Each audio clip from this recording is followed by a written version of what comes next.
ஒரு காலகட்டத்தில் சேரநாடு முழுவதும் நம்முடைய தமிழர்கள் வாழ்ந்து வந்தாங்க. சேர நாட்டை சேர மன்னர்கள் ஆட்சி பண்ணி வந்தாங்க. ஆனால் இன்றைக்கு சேரநாடு கேரளாவாக மாறிவிட்டது. அங்கு இருந்த தமிழ் மொழி மலையாள மொழியாக மாறிவிட்டது.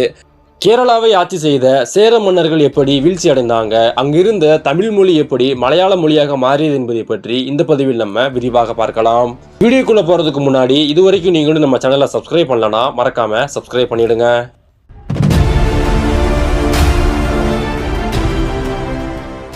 இன்றைக்கு மலையாள தேசமாக இருக்கக்கூடிய கேரளா 1000 ஆண்டுக்கு முன்பு தமிழ் தேசமாக இருந்தது. அந்த பகுதியை சேர மன்னர்கள் ஆட்சி பண்ணி வந்தாங்க.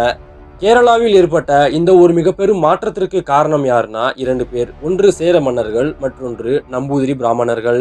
களப்பிரர் ஆட்சிக்கு பிறகு சேர மன்னர்களால கேரளா பகுதியில் ஒரு வலுவான ஆட்சியை ஏற்படுத்த முடியல. களப்பிரர் ஆட்சிக்கு பிறகு தமிழ்நாட்டுல சோழர்கள், பாண்டியர்கள், பல்லவர்கள் ஆட்சி பண்ணாங்க. அதே சமயத்துல கேரளா பகுதியை சேர மன்னர்கள் ஆட்சி பண்ணாங்க. ஆனால் அவங்களுடைய ஆட்சி வலுவான ஒரு ஆட்சியாக இல்லை. சேர மன்னர்களுடைய ஆட்சியில நம்பூதிரி பிராமணர்களின் அரசியல் தலையீடும் என்பதும் அதிகமாக இருந்தது. களப்பிரர்களுக்கு பிறகு ஆட்சிக்கு வந்த சேர மன்னர்கள் ஆரம்பத்தில் இருந்தே பலவீனமாகத்தான் இருந்தாங்க. அதற்கு முன்பு வரை தமிழ்நாட்டில் இருந்த கொங்கு நாடு என்பது சேர மன்னர்களின் கட்டுப்பாட்டில் இருந்தன. ஆனால் களப்பிரர் ஆட்சிக்கு பிறகு வந்த சேர மன்னர்கள் கொங்கு நாட்டின் மீது இருந்த அவங்களுடைய அதிகாரத்தை விட்டு கொடுத்துட்டாங்க. அந்த பகுதியை சோழர்களும் பாண்டியர்களும் ஆட்சி பண்ண ஆரம்பிச்சாங்க. இது மட்டும் இல்லாம அன்றைய காலகட்டத்தில் சேரநாட்டுக்கு பல புது பிரச்சனைகளும் வந்தது. வடக்கு இருந்து சாளுக்கியர்களும் ராஷ்டிரகூடர்களும் தொடர்ந்து கேரளா மீது படையெடுத்து கொஞ்சம் கொஞ்சமாக கேரளாவுக்குள்ள குடியேறி கொண்டே இருந்தாங்க. இது தவிர களப்பிரர்கள் ஆட்சி காலகட்டத்திலேயே வடக்கிருந்து நம்பூதிரி பிராமணர்கள் துளுவ நாட்டிலும் கேரளாவிலும் பல குடியேற்றங்களை அமைத்து அவங்களும் கொஞ்சம் கொஞ்சமாக உள்நுழைய ஆரம்பித்தாங்க. இப்படி பல வேற்றிணைத்தவர்கள் கொஞ்சம் கொஞ்சமாக உள்நுழைஞ்ச காரணத்தினால அங்கு இருந்த மொழி, கலாச்சாரம், பண்பாடு என அனைத்துமே தெரிய ஆரம்பித்தது. தெளிவா சொல்லணும் அப்படின்னா களப்பிரர்கள் ஆட்சி காலகட்டத்தில் 32 மொத்தமாக 64 குடியேற்றங்கள் நடந்தது. அதுல 32 குடியேற்றங்கள் துளுவ நாட்டிலும் 32 குடியேற்றங்கள் கேரளாவிலும் நடந்தன. இன்றைய காலகட்டத்தில் கேரளாவுக்குள் குடியேறிய பிராமணர்கள் யாருன்னா அவங்க நம்பூதிரி பிராமணர்கள். இவங்க சாதாரண பிராமணர் கிடையாது, இவங்க ஆயுதம் தாங்கிய பிராமணர்கள். குப்தர்கள் ஆட்சி காலகட்டத்தில் குப்த அரசுல இவங்க பல போர் வீரர்களாக இருந்திருக்காங்க. இதன் காரணமாக பிராமணர்கள் இவங்களை பிராமண வகுப்புகளை சேர்க்க கிடையாது. குப்தர்களின் வீழ்ச்சிக்கு பிறகு அவங்க வடக்க இருந்து கொஞ்சம் கொஞ்சமாக கடற்கரை ஓரமாக கேரளாவில் குடியேற ஆரம்பிச்சாங்க. இப்படி கேரளாவில் குடியேறிய நம்பூதிரி பிராமணர்களுக்கு களப்பிரர்கள் ஆட்சி காலகட்டத்தில் அதிகமான பிரம்மதேய நிலங்கள் என்பது கொடுக்கப்பட்டன. இது மட்டும் இல்லாம நம்பூதிரிகள் கேரளாவில் பல கல்வி சாலைகளை அமைத்து அங்க பல பேருக்கு ஆயுத பயிற்சியும் கொடுத்தாங்க. இந்த ஆயுத பயிற்சி கொடுத்தவங்களை கட்டாக்கள் மற்றும் பட்டாக்கள் என்று சொல்லுவாங்க. இதுல கட்டாக்கள் அப்படின்னா மாணவர்கள் என்ற அர்த்தம், பட்டாக்கள் என்றால் ஆசிரியர்கள் என்ற அர்த்தம். இப்படி களப்பிரர்கள் ஆட்சி காலகட்டத்திலேயே வலுவடைய ஆரம்பித்த இந்த நம்பூதிரி பிராமணர்கள் பிற்காலகட்டத்தில் சேர மன்னர்கள் ஆட்சிக்கு வந்த பிறகு அவங்களுடைய அரசியலையுமே தலையிட ஆரம்பிச்சாங்க. சேர நாட்டில் இருந்த பல முக்கியமான அமைச்சரவை பொறுப்புகளையுமே சேர மன்னர்களுக்கு ஆலோசனை சொல்லக்கூடிய மிக முக்கியமான குருக்களாகவுமே இவங்க மாற ஆரம்பிச்சாங்க. இவங்க கேரளாவுக்குள்ள வந்ததுக்கு பிறகுதான் கேரளாவுல மணிப்பிரவாளம் எனப்படும் ஒரு நடைமுறையை கொண்டு வந்தாங்க. இந்த மணிப்பிரவாளம் அப்படின்னா என்னன்னா தமிழ் மொழியோடு வடமொழியை சேர்த்து எழுதுவாங்க. இப்படி மணிப்பிரவாள முறையை கொண்டு வந்ததன் மூலமாக கேரளாவில் இருந்த தமிழ் மொழியில கொஞ்சம் கொஞ்சமாக வடமொழியை சேர்த்து அங்கு இருந்த மொழியை அழிச்சு மலையாளம் எனப்படும் ஒரு புதிய மொழியவே உருவாக்குனாங்க.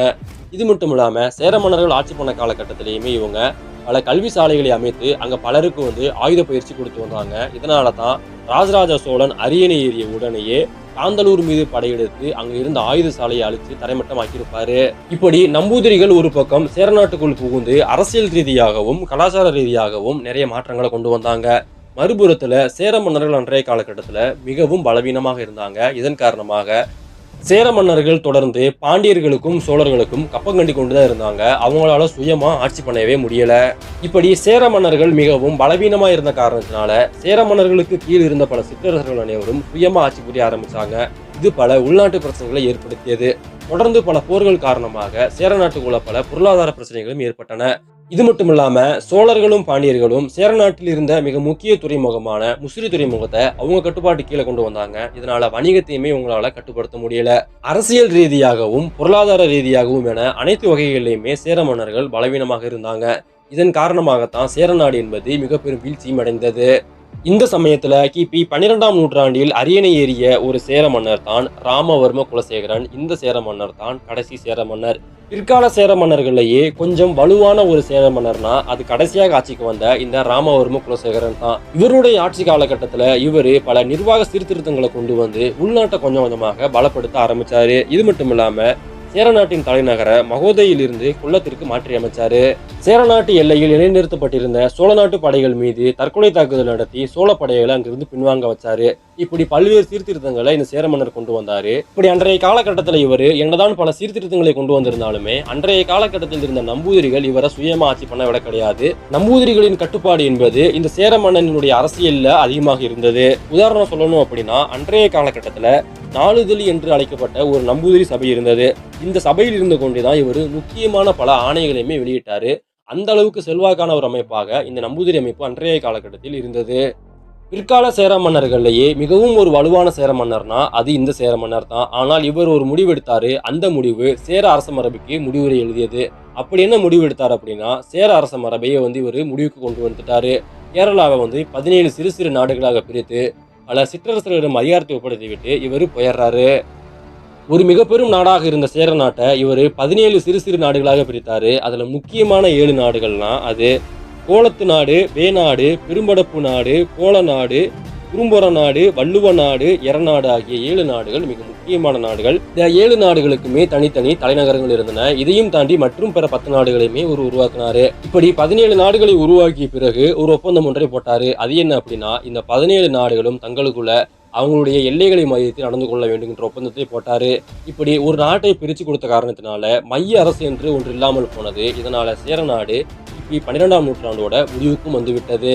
இதன் பிறகு வேநாடு எனப்படும் ஒரு நாடு இருந்தது. அந்த நாட்டில் இருந்தவர்கள் தான் நாங்க தான் சேர நாட்டு மன்னர்களின் உண்மையான வாரிசுகள் என கூறிக்கொண்டு வேநாட்டை ஆட்சி பண்ண ஆரம்பிச்சாங்க. பிற்கால கட்டத்துல இந்த வேநாடு என்பது திருவிதாங்கூர் சமஸ்தானமாக மாறியது.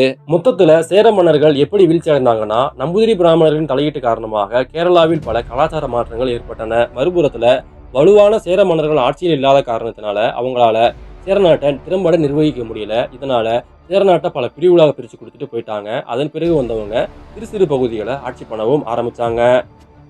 இந்த சேர நாட்டுக்கு பிறகு கேரளா பகுதியை ஆட்சி பண்ண முக்கியமான அரச மரபுகள்னா அது வேநாடு, கோழிக்கோடு அரசு, கொச்சி ராஜ்யம் போன்ற பல அரச மரபுகளை நம்ம சொல்லலாம். இந்த பதிவுல சேர மன்னர்கள் எப்படி வீழ்ச்சி அடைந்தாங்க என்பதை பற்றி பார்த்தோம். அடுத்தடுத்த பதிவுல சோழர்கள், பாண்டியர்கள் எப்படி வீழ்ச்சி அடைந்தாங்க என்பதை பற்றி நம்ம அடுத்தடுத்த பதிவுல பார்க்கலாம்.